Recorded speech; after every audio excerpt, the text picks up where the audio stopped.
Libros que importan llega un año más a la Plaza del Pilar de Zaragoza. La caseta de la magia, como la llaman los organizadores, estará abierta hasta el día 30.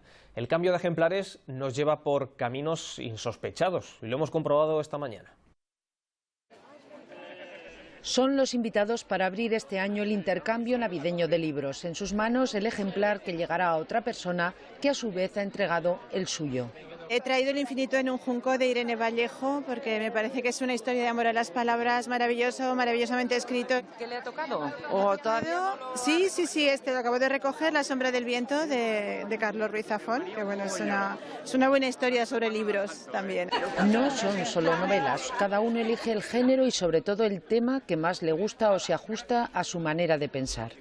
Y como presidenta de UNICEF traigo el libro de Derechos y Deberes de César Bona y magníficamente bien ilustrado. Aparte de los derechos, que están muy bien explicados, se encuentran que los niños pueden participar. Es un libro activo, por eso es tan bonito.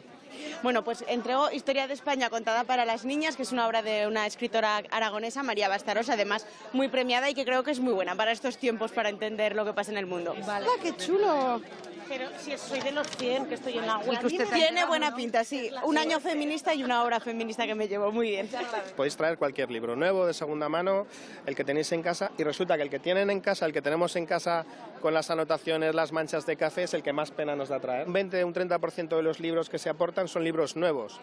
Una dedicatoria en las primeras páginas es el lazo que une a quien lo entrega y a quien lo recibe, y muchas veces el capricho del azar da en el clavo. No lo conocía, es un libro que habla sobre la pérdida y sobre el luto y como le estaba diciendo a tu compañera, la verdad que me toca bastante ahí en el dolorcito porque hace poco que falleció una persona importante para mí.